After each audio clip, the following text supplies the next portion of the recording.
Musical Talk, the UK's independent musical theatre podcast.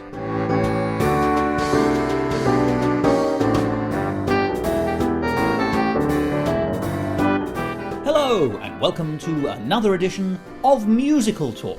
I'm Thos, possibly one of the smuggest enjoyers of musical theatre around. After all, I've got rhythm, I've got music, I've got Herman. Who could ask for anything more?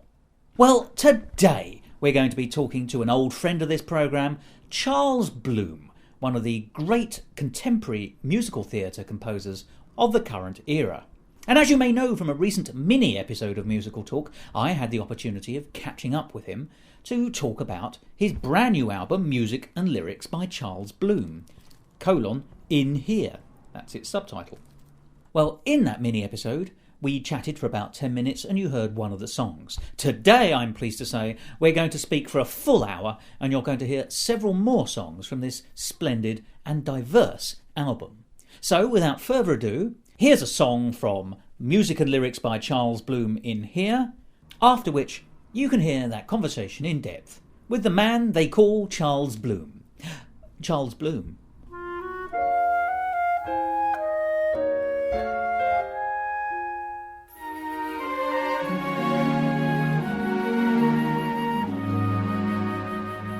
There's a place, I've seen it, so have you. Surprise, I remember too, when I held the view, I did not need to use my eyes.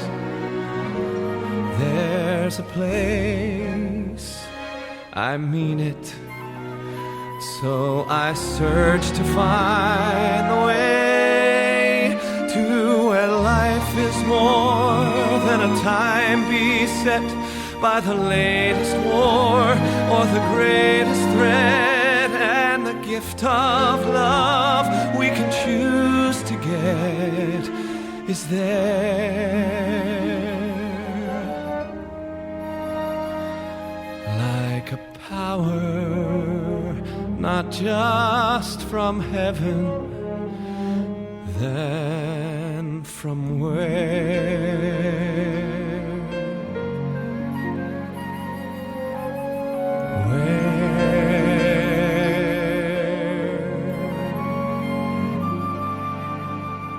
In here, inside, where once for fun I used to run and hide, now holds for me a world of wonder, the kind I've never seen, the kind I hardly know. We've gotta trust in more than fate, it's not too late to go in here. Instead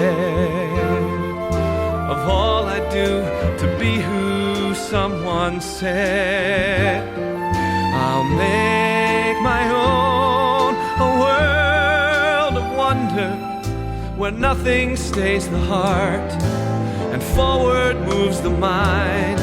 What lies out there cannot compare to what I know I'll find in here.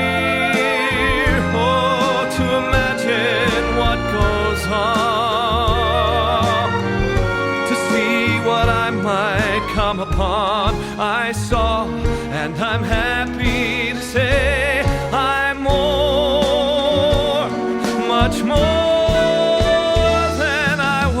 yesterday, and more was all I wanted anyway.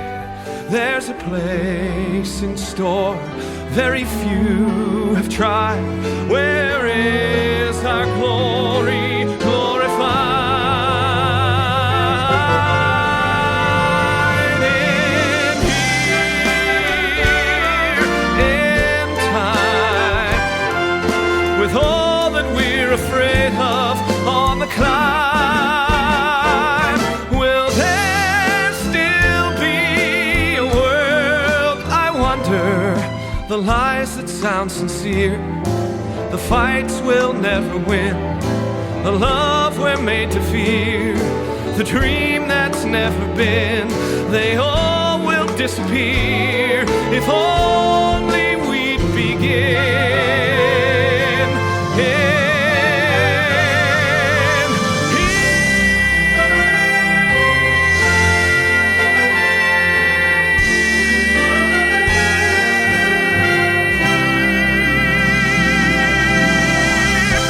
Musical talk. Charles, lovely to see you again. Thank you so much. And we had a lovely little chat just the other day about your brand new album, In Here.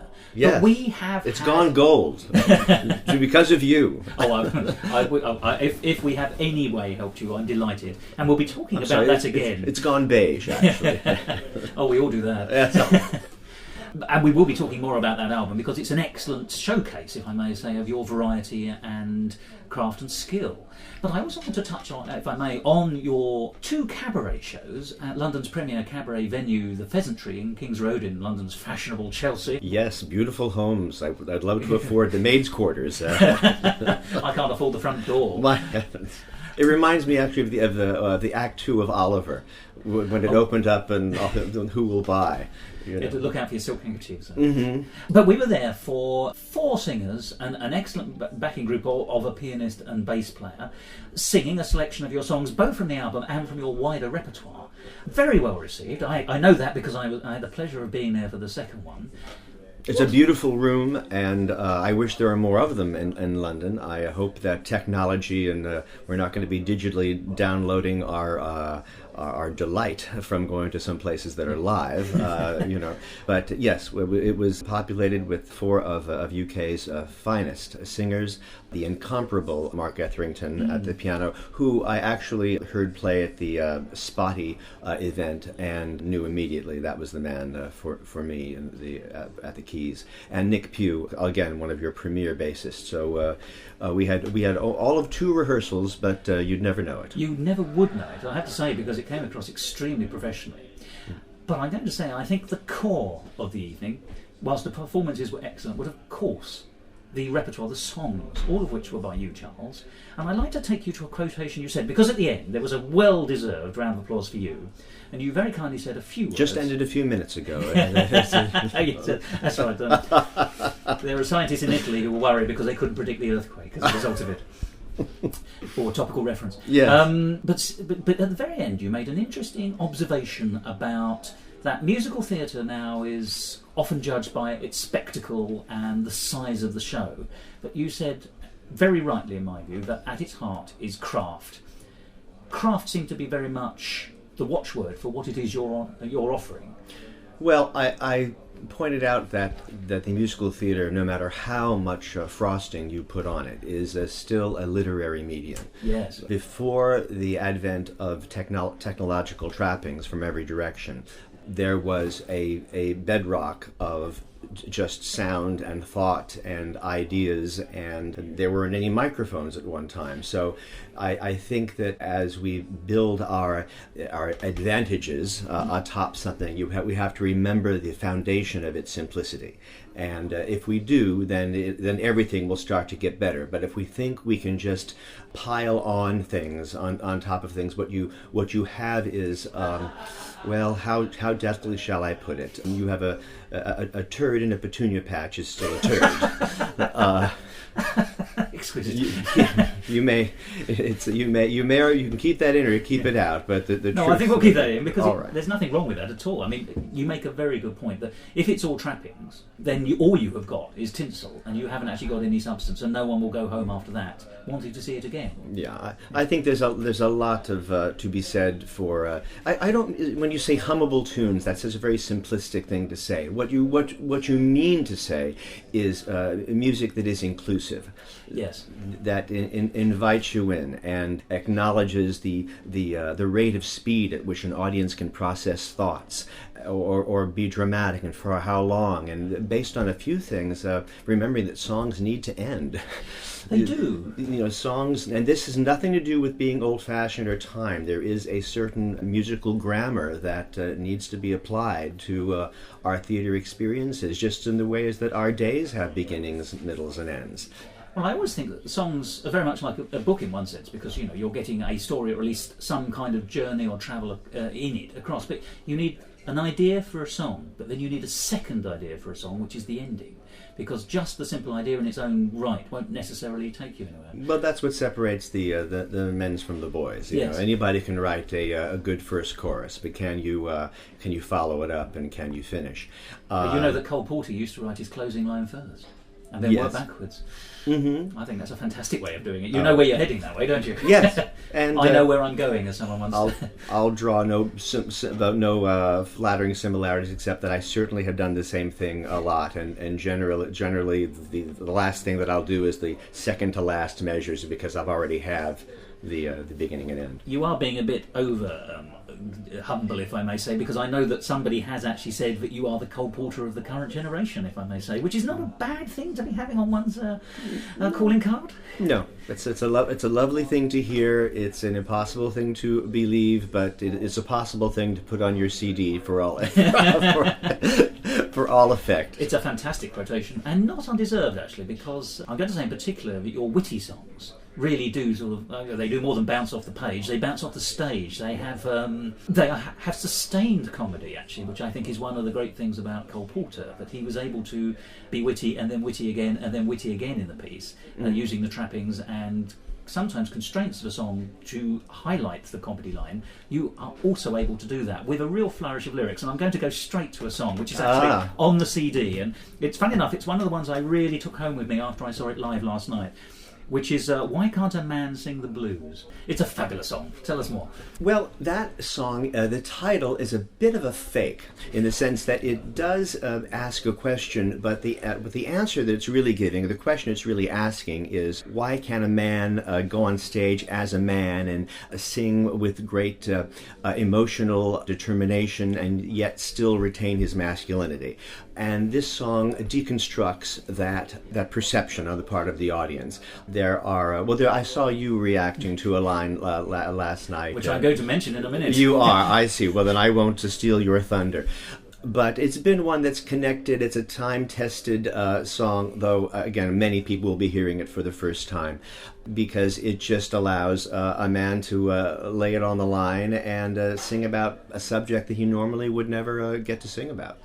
Well, the line I want to point up, and this I think puts you absolutely squarely in the Cole Porter tradition, and high in the Cole Porter tradition, which is, when a diva is a divo, he gets the heave-ho, which the way you set it as well really makes that song, that's a splendid word, even a sentence, even if you just wrote it down, to then set it to music and have it sung. It comes along and it's a good comedy punch and a splendid observation. It presumes the audience knows what the heave-ho is. I think maybe it's connected to pirates or something like the heave-ho.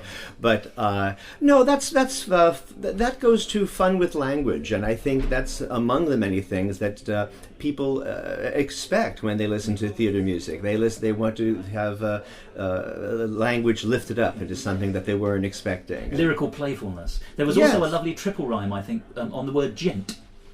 Oh, so it follows that a gent can vent a lament without dissent. Yes. That one you get an extra for your interview. Well, no, right. That's a part of it, but that's you're just kind of titillating the ear. Yes, but sometimes those little hooks also, really, once you've got the meat of the song, it's things like that are almost the dressing. The gravy on the beef, if you pardon the expression. So I think that's a fantastic song. You say it's been around a while, because obviously it's been collected in your splendid album Music and Lyrics by Charles Bloom in here, which is now out. It has been existed. You have to realize that when you think about the audience at large, the exposure has been small, but people are talking about it, and because this CD does not arrive with all the advantages of being produced by Columbia Records and all that. So it's going to be, shall we say, word of mouth, a click of mouse, and it'll be in the collective consciousness sooner than later, I think. Although I would like to say that in no way reflects its quality and professionalism, because the people you've got singing are top-notch singers, and as you say, you've got an orchestra. Yes. I mean, it's that's more than most. Quite. There was only a few years ago. You remember that quite a lot of albums came out, and they didn't even have a real piano or bass player. It would be someone on keyboards or a synthesizer, and they sound very much of their time. Whereas your use of real music also really plugs that into the tradition of great musical theatre as well. Right, and we recorded it live to give that sense of excitement, just the way things were done a long time ago with an orchestra and all this. So there was this kind of a delightful panic when you're putting a lot of elements together. And I'm going to drop one bit of a mystery into this, that there is on the CD a track called A Children's Traditional. And I will not tell you anything about it, except to say that it is a revised version of a children's song with which you are familiar as you've never heard it, and with some developmental material around it. But I would say you might want to just withhold all perceptions and just listen to A Children's Traditional. Plunge straight in and enjoy what it offers. Right. It's just it's something you've heard as you've never heard it. I'd actually like to talk about, because in some ways, as we talk about the cabaret, we'll also be talking about your lovely album, because there was a great overlap. Quite right, they were both not complete, but they're both great showcases for your versatility. But I went with a friend, and on the way back afterwards, as we walked to the station, we were talking about how each of the songs has a discernible idea behind it, which is back to your point about it having a literary tradition, a philosophical position. And, there are songs... A point of view. Yes. I mean, that last song we were talking about, Why Can't a Man Sing the Blues, has is a comic interpretation of a very sincere point you're making, actually, that actually men can't emote very easily. It's not that widely accepted. And also, just on a thing, as this goes back to Adelaide's lament, when if you've sooner, there's nothing funnier than a complaint. Yes. When you see somebody working something out, it's just it's a proactive thing, and it makes you laugh easier, as opposed to, well, why can't a man sing? That sort of thing. Oh yes, it wasn't. It wasn't despairing, was it? Yes. It was sort of mock angry, almost, in some senses. Yes. There was a lovely song. I think it was Good for Him, which the idea there is really interesting, and it's so rarely explored, I think, in any kind of fictional literary tradition, which is actually, if you love someone enough but they don't love you, i.e. you might have been a couple but you've broken up because you're incompatible, quite often that leads to non-amicability and anger, and that's the usual emotion which is pursued. But that song is actually about the woman loving the man so much that now he has found another partner, she's happy for him. And that's such an interesting... Well, yes. I think we also like to watch someone who is going to rise above their problem in a personally constructive way. I think when your listeners listen to that track, I don't know if I want to give it away, but I'll just say that her dilemma, and maybe it's easier because of this, is that though it's never pronounced in the lyric, that her man is leaving her for another man. And that you don't learn about that until the very last line of the song, and that's the point. Well, she does, yes. Without giving too much away, she does explore the different reasons why people leave. Sometimes people leave because they're not going to someone else, and sometimes they are going to someone else, and that in itself leaves one with different feelings as the leavee, if such a term can now be coined, shall we say? Mr. Levy, our producer. Harvey Levy.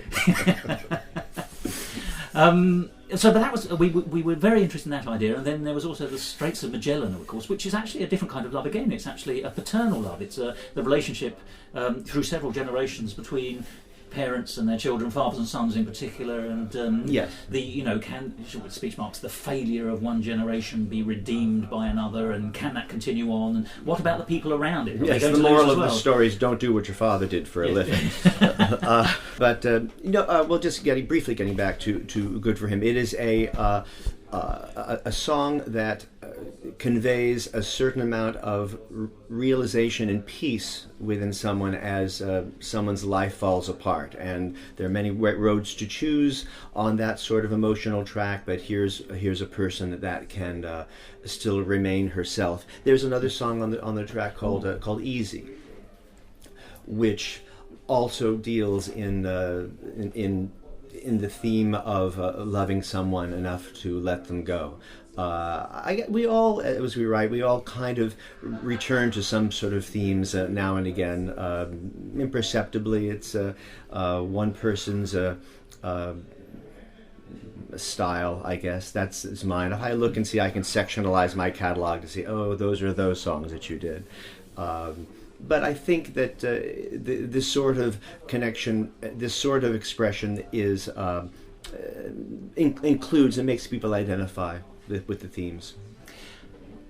This probably seems an almost trite question, but you have a facility for, I'm not going to say sentimental because that almost cheapens it and turns it into a Disney-esque concept, genuine emotional positions and the navigation of one's way through it. But you also have a tremendously witty facility.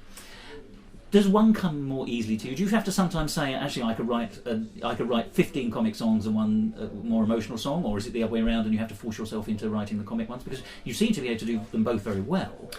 But do you have a tendency, if you got an expression? A decided preference. Well, I would say that on its face, a style of a song which has more of its technical components laid bare, like a comic song, would be easier because there are things that you're not dealing with the sort of exposed simplicity of the ballad where every word is under a microscope. So the chances are I can hide behind more things in comedy. You mean the mechanism of the song itself becomes part of the whole, whereas almost that's invisible in an emotional song? Is that fair? Well, you have to be. You ask most songwriters, and they'll tell you how they love their ballads, because of getting through all your complexity. Because you come to songwriting in this idiom is how I'm going to be clever and how I want to emulate these great clever people. But there also comes a time when you have to say, yes, but how can you be effective and be quiet at the same time? And so on its face, if I was given an assignment to write something funny or clever, I would probably warm up to it easier because the objective of getting laughs is more direct. Whereas with a ballad, there are a lot of, particularly ballads are about simple things. So now you have the challenge of how do I say a simple, a familiar thing in a new way, and that becomes harder and but much more gratifying. And everything, and what you learn as you get older, and Cole Porter learned this too, is that everything becomes simpler as you mature. And that will surprise a lot of people, won't it? Because I mean, you're right. I think that it's an easy mistake to make to bolt on the speech marks sophistication when in fact actually it's the kernel of the piece, if you like, the kernel of the nut, which is where the nut is.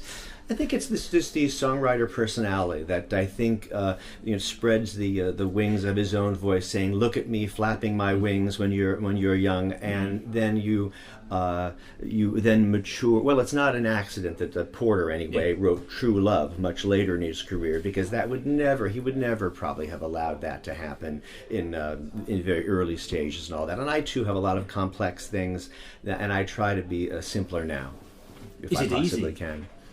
Is it easy to be simple? Do you find that actually the accretions of personality get in the way of the humanity? The hardest thing, it's the hardest thing in the world to be simple. It is, because but it takes a lot of trust and a lot of power. I think somebody once said about Truman Capote that Truman just wrote 12 words today, and he says yes, but they were the right words. And that's the defining point, isn't it? I think. Yeah. I've got to ask you a question. Do you must have in your time written songs specifically for particular performers? Have you? Well, let me follow on with a question that I've got which would relate to that, which is if you're trying to write a song which is actually about a universal truth or a human trait, but you're also writing a song tailored for someone individually, how well do you have to know that person to be able to marry their personality, as far as you understand it, with the truth that you're trying to get out? I have not written a lot of songs like on assignment that way. So where it's like, okay, it's going to be Cheetah Rivera or something like that. What I would love to have such these kinds of assignments given me, but I think what happens is I just deal in something that is so broad and acceptable, it will just by its very existence invite a certain kind of person. And if I have to make adjustments to personalize it after the fact, then I would. In the case of What's a Woman to Do, one of the tracks on the CD, there was no doubt in my mind that Christine Ebersole would be the femme fatale for it, because she has such a marvelous quality of power and pathos and passion, if you'll pardon the alliteration. Perfectly, yes. And so she was perfect for that. So as is all of the songs on the CD are right for the singers, though not exactly tailored to them. But I will probably do that before I'm done. I hope so. I look forward to it. Now, once again, then, because a lot of composers and lyricists often describe themselves as actors, not because they do things on stage, but they have to inhabit characters, either that they created themselves, or sometimes a book writer is created for them. And you do write Broadway shows. Pablo is a very good example, and there are we heard songs from that yesterday. How can we get Pablo on the West End? This is my question to you. I have all afternoon. Unfortunately, the West End at the moment seems to be entirely devoted to films turned into musicals and things which were popular 40 years ago. Well, there's the great irony about how the roles have reversed, because the stage was the thing to show something that was to show someone's literary shape or structural shape for films, and now it is the entirely reverse, so that something that has been seen by a lot of people can now be trusted in a smaller venue.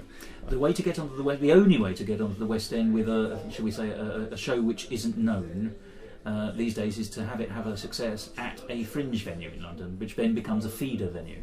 So if places like the Menier Chocolate Factory are a good place to get things on. They sometimes do new work as well as traditional work, and many of the smaller places like the Landor recently has shows which sometimes get into London for I had to say shortish runs, but it's still a run. Well, my line of thinking was, just in the case of Pablo, was that even if nothing else about it, if myself and all that are not known, the title character is a pre-sold thing, and he's very much if you take a look at it, very much a character who is ripe for immortalization on the musical stage, particularly as a young man. So there's my shameless plug. And yes, the acting part of the thing, it's very important that a composer or a lyricist spend some sort of time in an actor's shoes. The experience that I had, long ago as an actor has made writing for performers much easier. To be that empathetic, to know about timing, to know how long an audience can stand things or not stand things. That's been invaluable in my process, and it will always be. And every once in a while, with the proper cocktail, I can be coaxed. I've got a question for you then, because I noticed that you also have a degree in psychology, I think. Is that helpful? I think that in spite of my education, I've learned things. Beautiful. Well, I think it's like music itself. It's very good to learn the technical components of everything you do, and learn them long enough to be able to make them your own and ignore them. So you're just not they're tools when you need them. Yes, that's all. Otherwise, you can't be a churny exercise, forever. But. No, I suppose that all the things you learn, you just apply to your life as you go on, but you don't want the seams to show. Yeah, no, that makes sense, because it becomes part of the composite whole. So yes. we're so much more than the parts of who we are, as it were. And the follow-up question to this concept of understanding humanity, either from an academic position or from experience, from projection, i.e. being an actor and things like that. When you write a song, I'm going to say you've got a character you're writing for. It probably doesn't happen very often, but the character's an absolute stinker. Someone you feel you have no simpatico with at all. Can you write songs for rock? Forgive me, you're a very nice, intelligent, playful man, if you don't mind me saying. That's certainly my impression.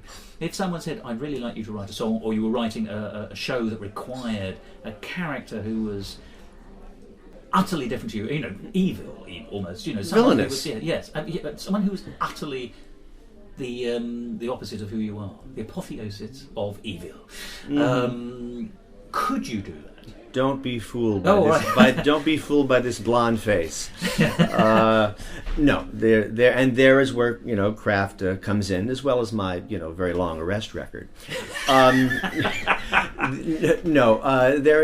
There's a character in Pablo. I guess we'll just bring it up because we were discussing it. Named Luc Dulac, and he is the corrupt painter. I guess the Salieri equivalent, and he's just an awful person who is out to derail Picasso's progress at every turn, and he sings this sniveling song called Cartoons, and as well as other things. And I think that if you are able to paint a black hat and still create a sense of color, even if the color is black, you can create a sense of truth, because you see someone, if someone is singing with great truth about themselves, even if that truth is horrible, it still becomes interesting because it feels authentic.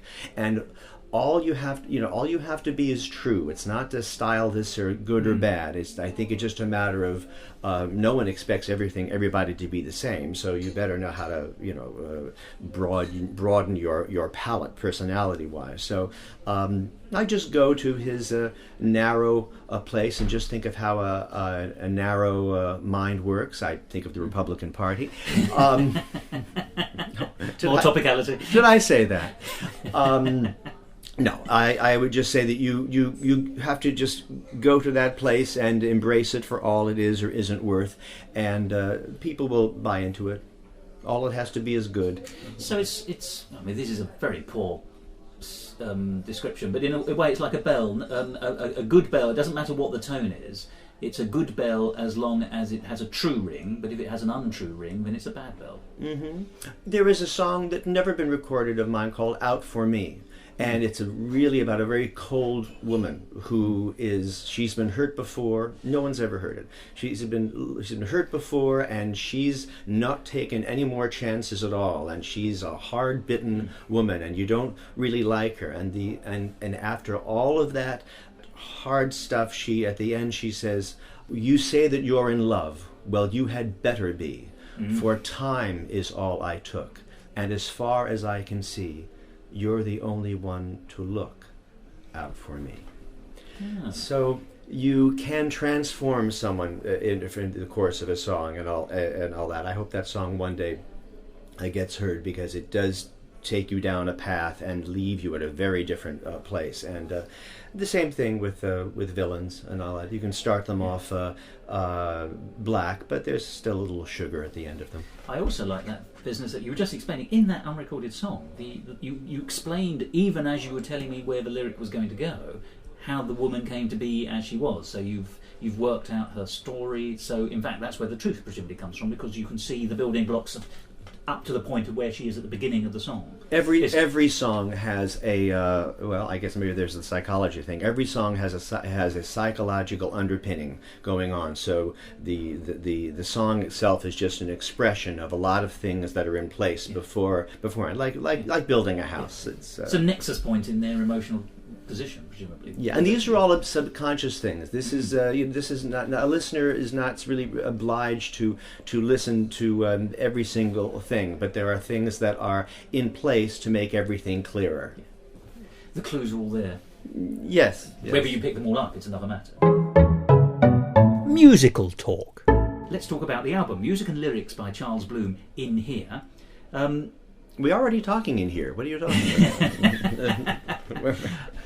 How? But forgive me, you've got so many songs, recorded, unrecorded, orphan songs, by which I mean they stand alone, and hundreds. Shows. How do you boil it down? Oh, goodness. How did you why isn't this a 12 CD set? Because I wanted a Christmas song on it, because we were releasing it right in October. No, it was a list that started at about 40, went down to 25, and I picked them really without any sense of who was going to sing them, and then there were some switches and all that. I think it just has to do with balance, to make sure the listener is bouncing along the emotional path of this particular order. Never ever leaves you too down, and after you've been calmed down or given an overdose of peacefulness in one of the ballads, you're then bounced up into things. So you never really hit the ground. It's the emotional, the running order equivalent of Kern's song "All the Things You Are," which never has a tonic. If you listen to it, it's the only song that does that. But these songs were just chosen because they are some of them they're from shows, but as I said, I took them out of their contextual origins, and I just think that they're so stylistically variable that there's something for everyone to enjoy, and without knowing, you can't please them all, but I think there's something here to please everyone. But let's say if it pleases you, are there songs you really desperately wish you could have included? You know, what has fallen by the wayside that we can look forward to on Volume 2? That's right. That's for the sequel. Yes, there is a song called "He Isn't You," which was very much close to being on, but that's a personal favorite of mine. Also, "Beyond the Music," which you heard last night, yes. Which...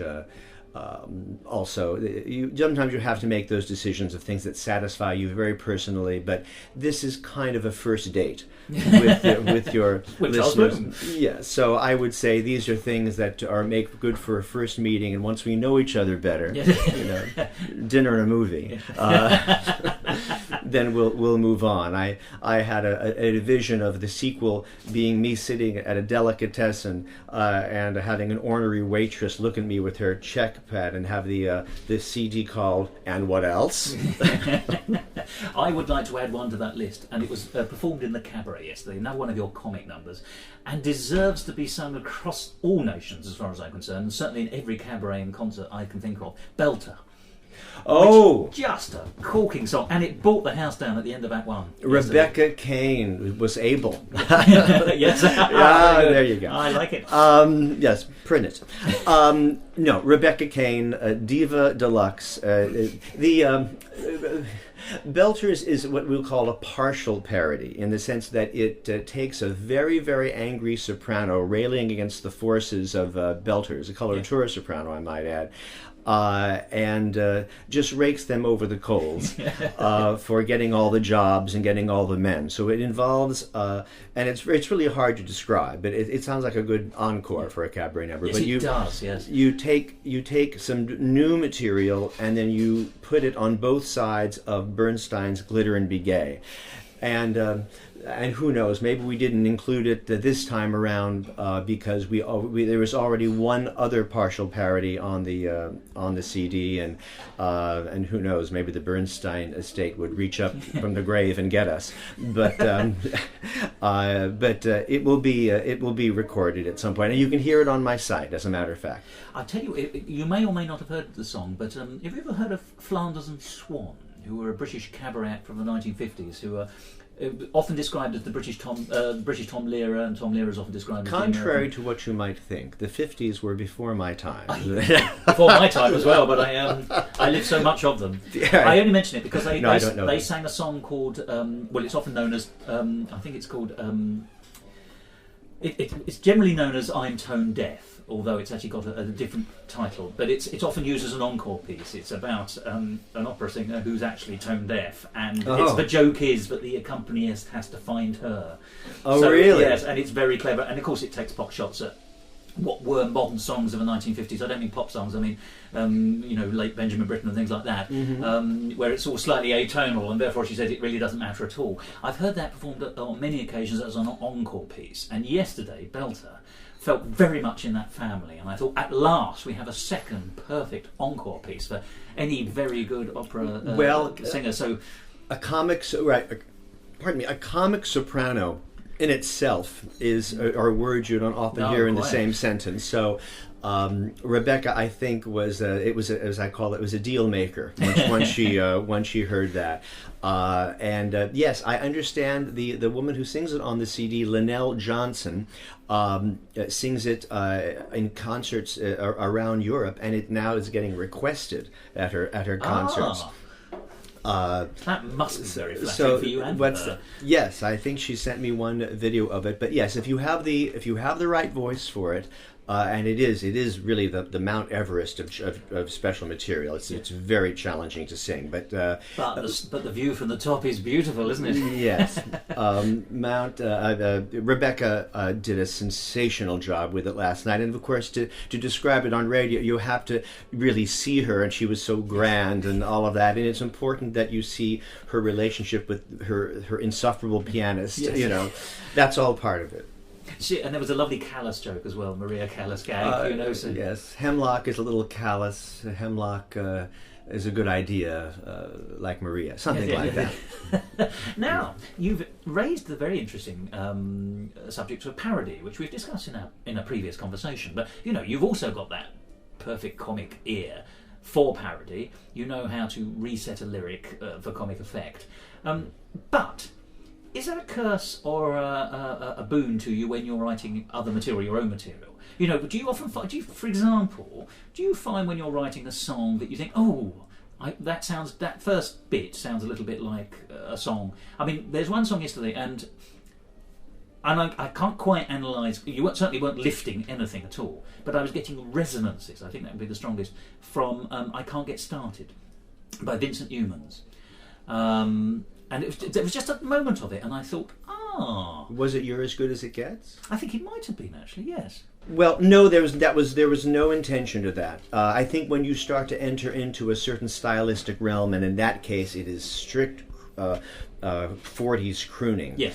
There is no way that you can't help but wander occasionally into other people's garden. You just have to be careful about stealing the flowers. You know? And I'm not for 1 second saying that happened. It was just, it felt almost like a brother piece, almost. I think that's the point, that you can see that they're cut from a similar cloth. Mm-hmm. And I wondered if that's because you've analysed songs for parodic purposes, but sometimes that actually gives you an insight into the craft of songs from a different angle. No, I never consciously do that. When I go to write a parody, it's and I've abdicated that. I'm not the only Charles who'll be abdicating. Let's see if this happens. I know where I am. I'll be back to you in 15 years. Okay. No, I think. How shall I put it? Parodies are a good for like intellectual lubrication. They kind of warm you up, and they're good for parties and amusing your friends and all of that. And I've written a few hundred of those for every possible occasion. I have a few I'm Still Here, several Marias, and even one for Sondheim, as you'll remember, is You're gonna Love Your 80s. That was a beautiful song anyway. That was his 80th, was it? Yes. Yes. Yeah. Because you did one for his 75th as well. I did, yes. I've done about 7 of those. But they're good to warm you up. But no, when I approach something like You're As Good As It Gets, that was strictly to be evocative of a style, and I'm not consciously searching to be reminiscent. Well, maybe reminiscent, yes, but not plagiaristic or anything like that. If I sang the melody to you, you might be able to put it alongside things that reminded you, but that's all right. It's not meant to stand defiantly on its own. It's meant to be alongside its brethren. I think you're also right when you say it's almost a walk through the path that winds through other gardens as well, because, forgive me, although there was I got that resonance, and they are sort of, as I say, brother songs is the best way of putting it, I think, or from a similar cloth. Mm-hmm. The song itself bears no resemblance. From that tweak of recognition or resonance, it then went off in other paths. And if there is similarity to you in the music, what What will often be the difference is, and this is intentional, is that the lyric idea will be updated. Yes. So this combination, I don't sit there and try consciously to reinvent this, but this challenge of taking something that is musically familiar and yet the expression of it is not something that would have been sung at that time, and that is the case with You're As Good As It Gets, because it's a predecessor and all that would be much more simplistic and just saying, you're so wonderful and it's so great to have, whereas this man is being much more honest and less conscious of being within the confines of songwriting devices. And that would be the update that makes the song valid and not just we've heard that song before. It's not a rework. No, not in terms of identifying. There are lots of things, not just you would probably appreciate the updated harmonies and things like that. So it's a little new, a little old. Yeah. Although you do sort of keep your finger firmly in the tradition of musical theatre greats, not just because you're of the tradition and you are the current flower. Well, you're the current bloom, obviously. Forgive me. It had to be said, I suppose. But you are the current flowering of that tradition.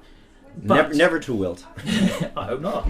But occasionally, you will quote another composer's name. I mean, Jerry Herman and Stephen Sondheim got name-checked last night in lyric form, partly because obviously they are, they represent a certain kind of thing, and in both cases, the person was, the Sondheim thing was sort of, saying, I'm not here for the Sondheim, and we get a Sondheim. Well, the first time it happened to me was, I like a Charles Bloom tune, how about you? Oh, no. I'm taking it back a bit. Yes, right. No, I would say, and when I've made it, that'll be the way that I know that I've made it, when I get quoted. Oh, well, that's all part of the game. Charles Bloom, I saw you standing alone. I think that's part of a historic game going on with from Porter naming all sorts of people. Indeed. To Walter Winchell. No one knows who he is except for Cole Porter songs these days. In Beyond the Music, there is part of it. The beginning, as you remember, is a Grieg piano concerto. It is, yes. It'll take all week to describe your technique. That's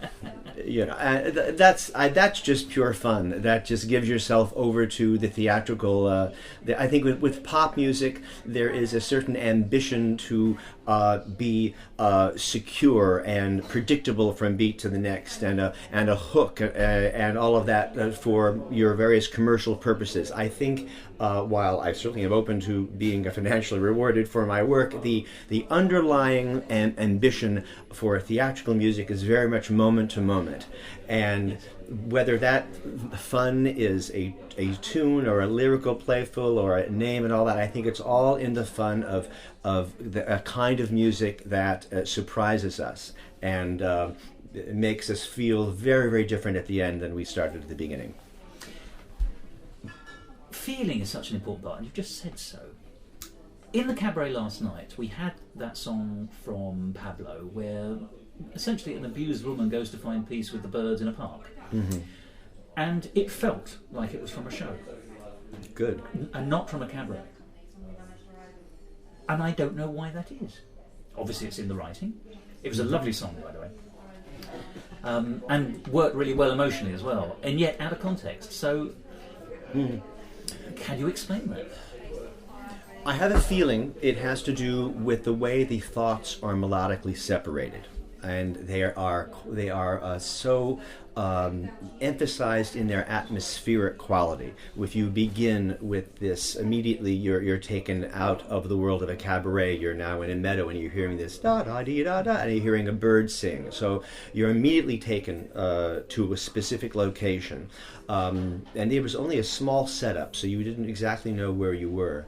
But it's probably just the way that the information is dispensed, and the feeling deep within deep inside the character, who in this case is Fernanda Olivier, Pablo's eventual mistress, though in the moment we don't know that.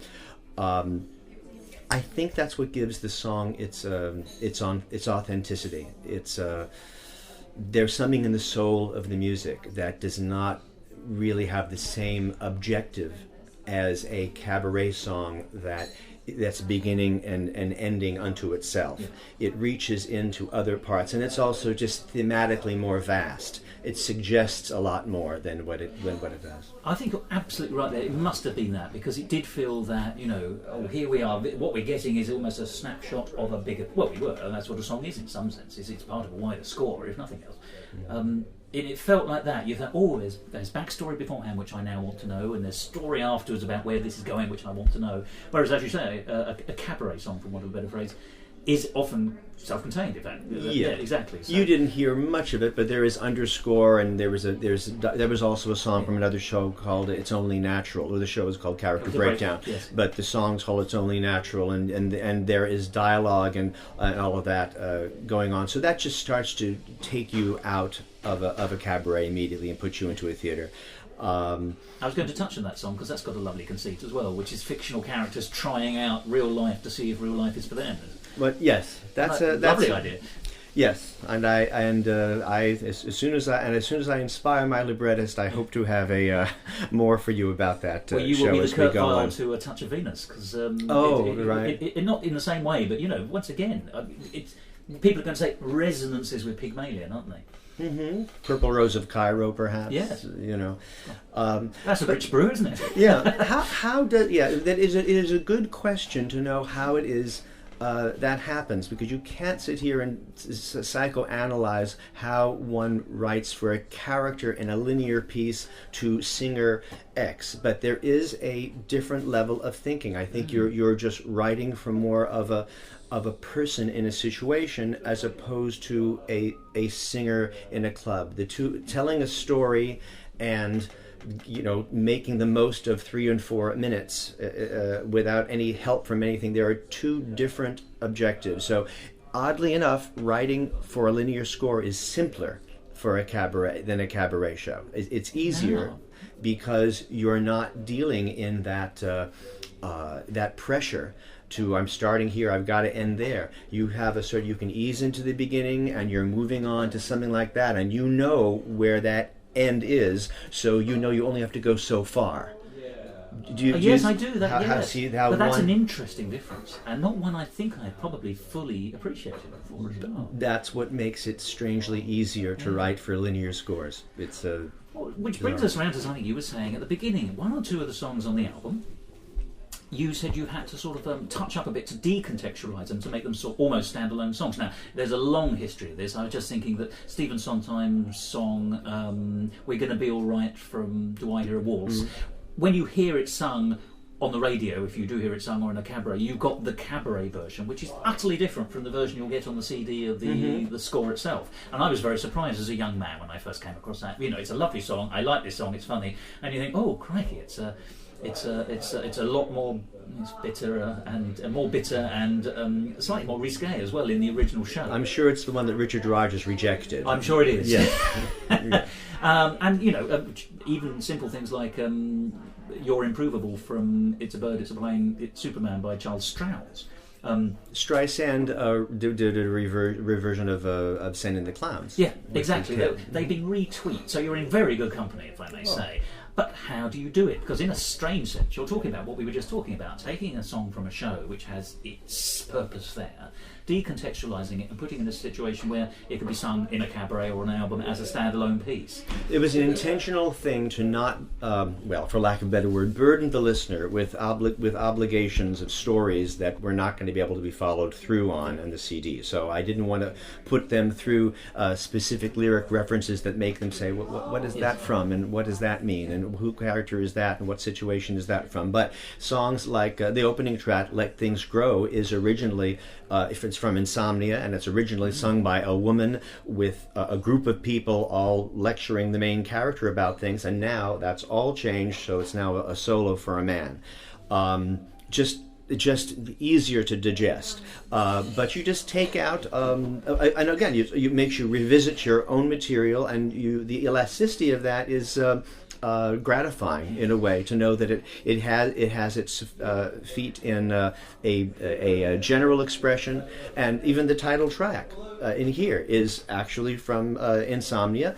I took out the references to the inability to sleep, Yes. and a few other things, but it's no less an anthem. And Let Things Grow is that way. Easy is from a show called Heaven Knows. I changed the entire verse, musically and lyrically. So, Oh, really? yeah, it's entirely different because the verse from, and as well as many of the lyrics, but the verse from the show version, it wouldn't play. It was too specific It for the was show. just, yeah, it wouldn't. It would sound not right for this sort of CD. But in doing that, it now has. I believe it's being sung on Sunday by one of our people from last night. Oh, fantastic. Sophia. I don't know the name of the venue, but Sophia would tell you. And I think that that's going to have a real life of its own. So it's sometimes worth the effort because actually it sets it off in two directions. It continue to exist in its show, but it will also have its life outside, where it's a standalone song.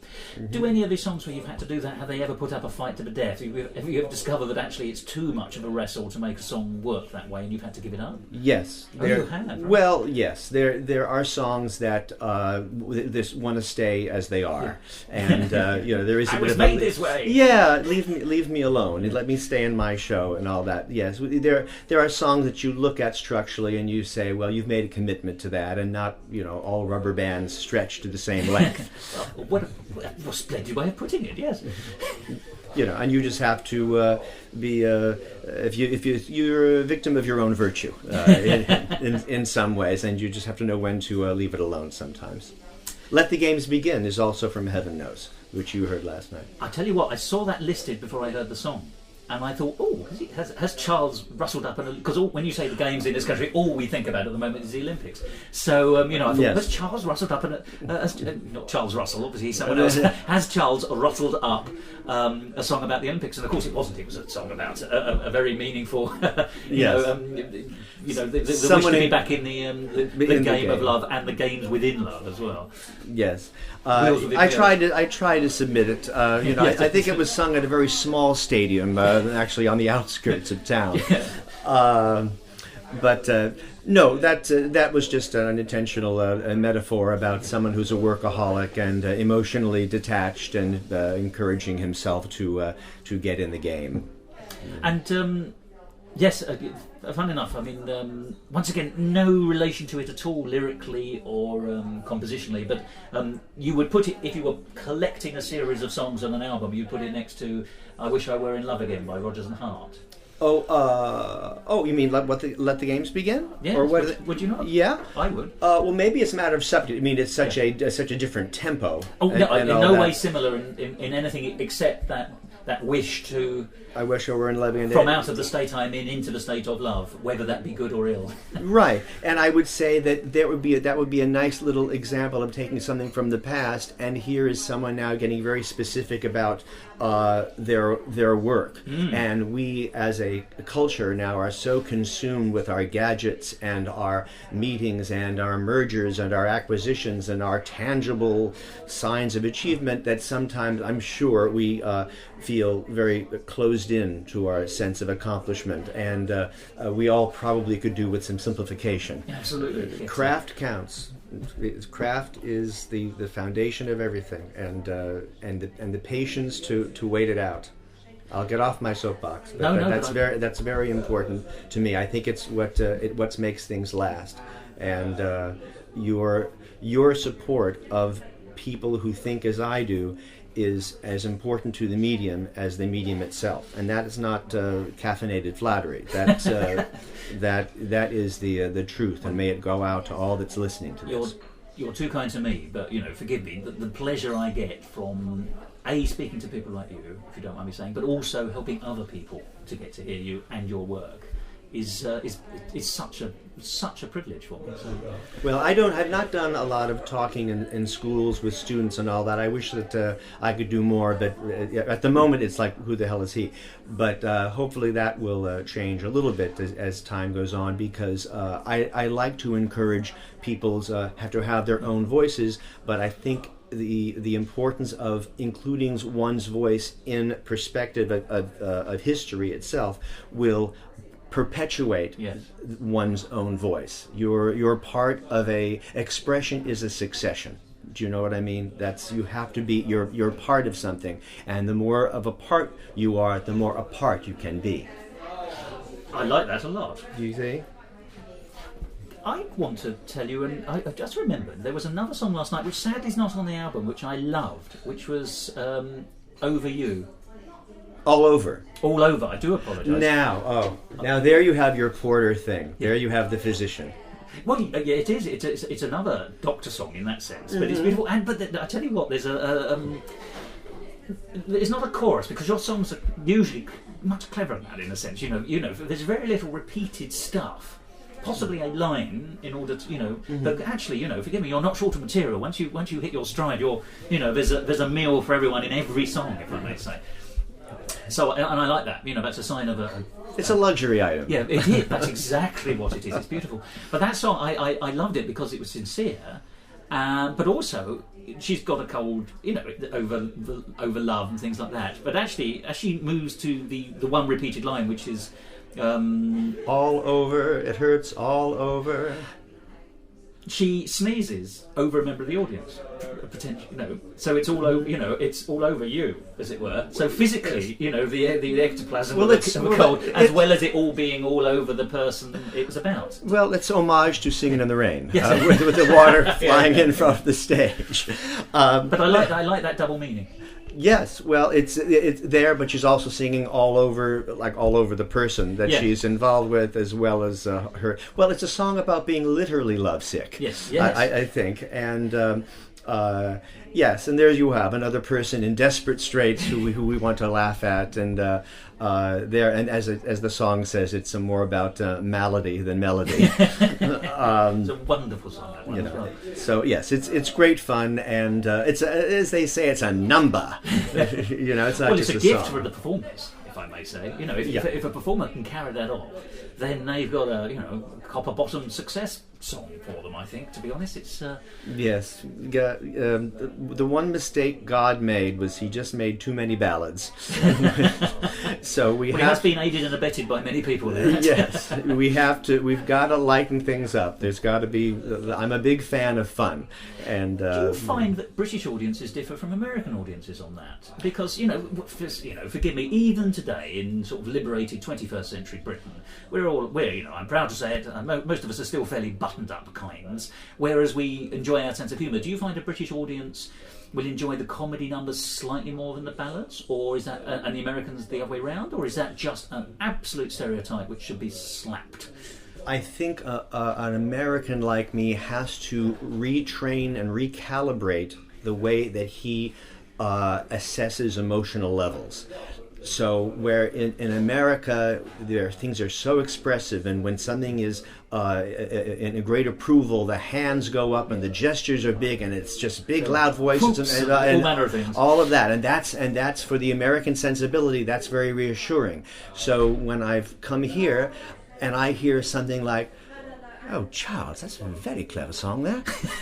That's a good thumbs up. Charles, a jolly good song there. Darling, didn't you think that was a lovely song, Charles? And then I realised that is ebullience. That is... They've bought into that. Right.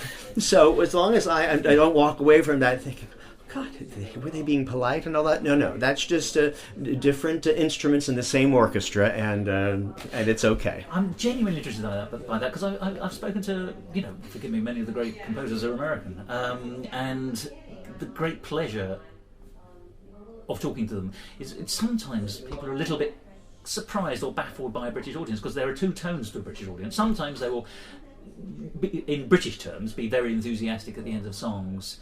But sometimes it's perfectly normal to have polite applause all the way through and then big applause at the end, and that means a great appreciation of the whole event, but we haven't been showing it all the way through. It really does depend on the night and the tone. It's twofold. A part of it is sociological, how you are socialized to exhibit yourself emotionally in a public place, and that goes to the schooling. It goes to being the product of a monarchy. There's all that 500 years in the making, mostly. Yes. Right. So there is a certain amount of don't express yourself, don't show yourself. Yeah. Then but I think the lens has to pull back a little bit because I'm not a big fan of emotional borders. Yeah. I think that if you get, as long as they understand English, not just the English, and you get 50 people in a room, as you started to see last night, the universal languages are being spoken, and people feel comfortable with one another, and suddenly there's boisterous laughter, and that laughter will then inspire the people on stage, and the only reservations are on cards on tables. It's funny you should say that, yes, because we were talking about this, in fact, weren't we, last night at the cabaret, which was that and I do think it's a British thing. We feel that we need to be given a license to enjoy ourselves publicly, almost. So if there's a good comic song early on and people laugh, and people are more likely to laugh, comedy is one of those things that's hard to contain. And the British, we are encouraged to show that kind of stuff. Well, they call it permission to laugh. Yes. And as you saw last night, what was the first number about? It was the ensemble, wasn't it? Well, the first number was about making the audience feel we know your pain. Yes. You're about to spend an hour and a half listening to things you've never heard before, and we know this is going to be excruciating. So not another bloody cabaret kind of thing. Yes. So as soon as the audience feels that there's that shared experience, then as opposed to just reaching out and trying to impress with some big opening number that reeks of itself, I think some of the drawbridges have descended, and people felt more on an equal playing field and felt more included. Well, to me, it felt like a nice warm audience last night. I was sensing appreciation from my vantage point. So, and it was all directed at you and your colleagues on stage. So, quite right too, if I may say. Yeah, and you do it in a minor key. So there's just some tension going on at the beginning. The music is great that way. Now, let us bring it all back Yes. to music and lyrics by Charles Bloom, which is what this conversation has been all about. And we've gone platinum since the beginning of this conversation. I had or brass. I'll get the duster out and give it a good polish. Okay. It's a wonderful album.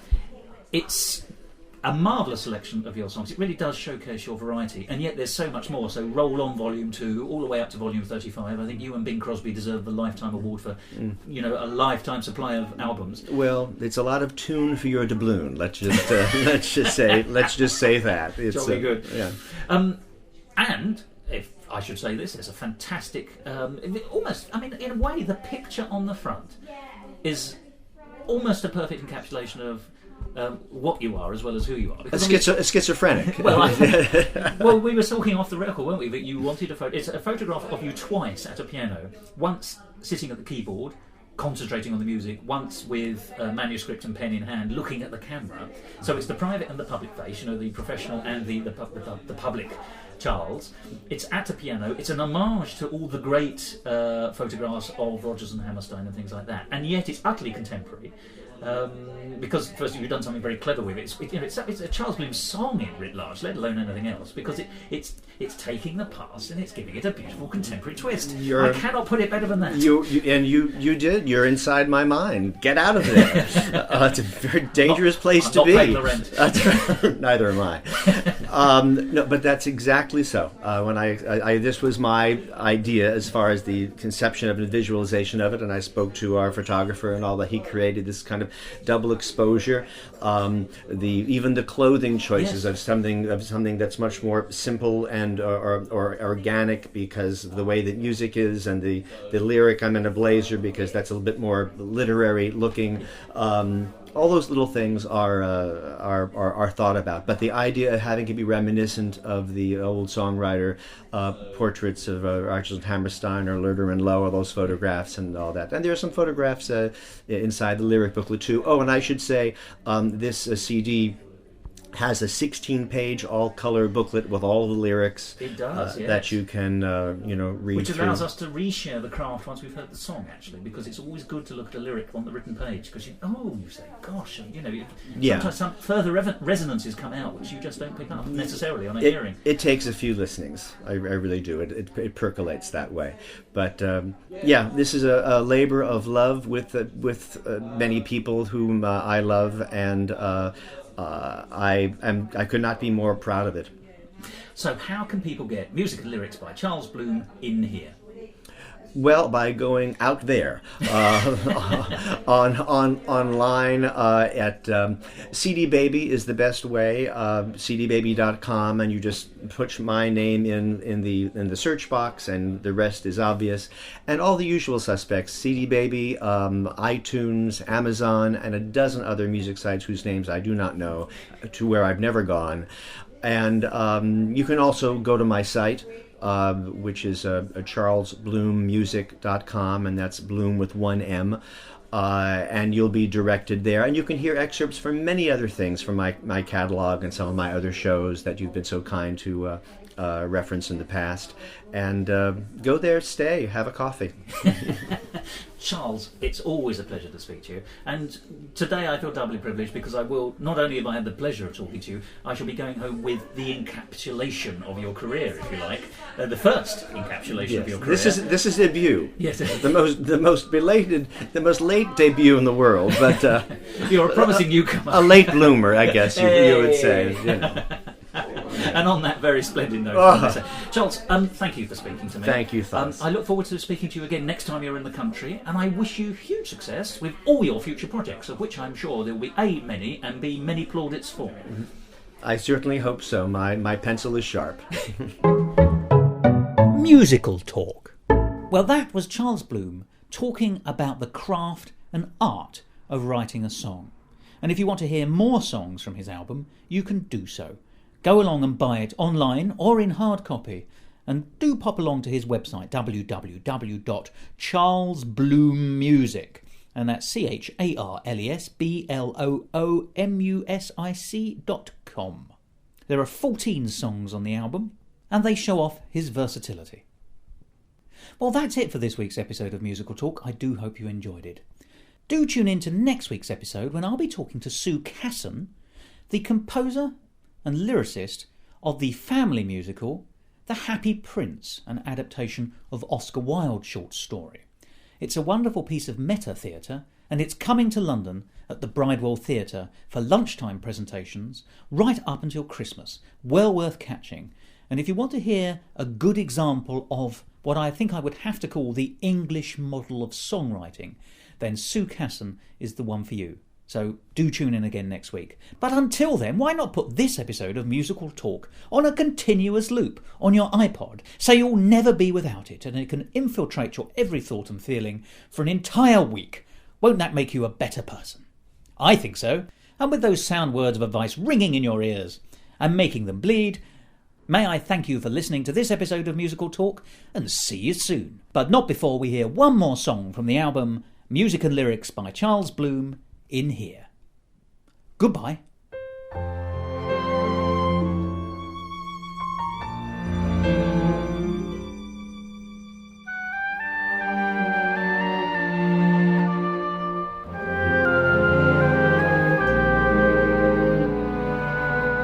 Look at me now, it's a new start, safe and secure, back in charge of my heart, free to see what lies ahead, free to dream in my own bed. No promise to make, no anger to show. I'm betting that love comes from letting it go. To what was I can't return, but at last you've made me learn. It's easy to be lonely, easy to be sorry, easy not to care.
much more. Believe me, you've got to believe me.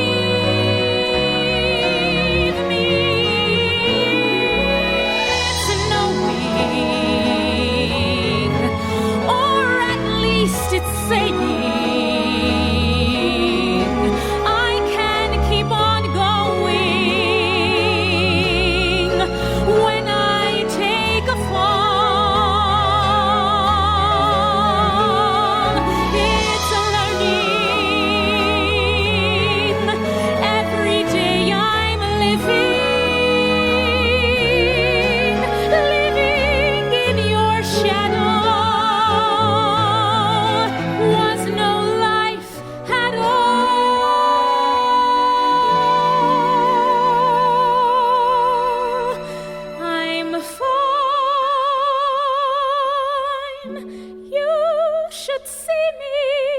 I'm fine,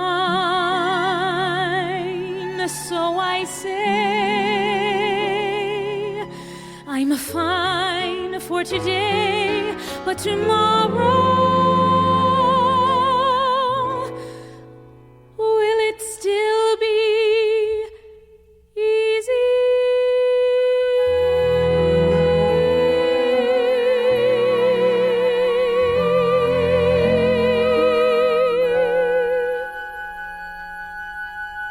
This episode of Musical Talk, edited and presented by Thos Ribbits. Copyright Musical Talk 2012, except for the songs, which were played with permission, and where the copyright remains with Charles Bloom.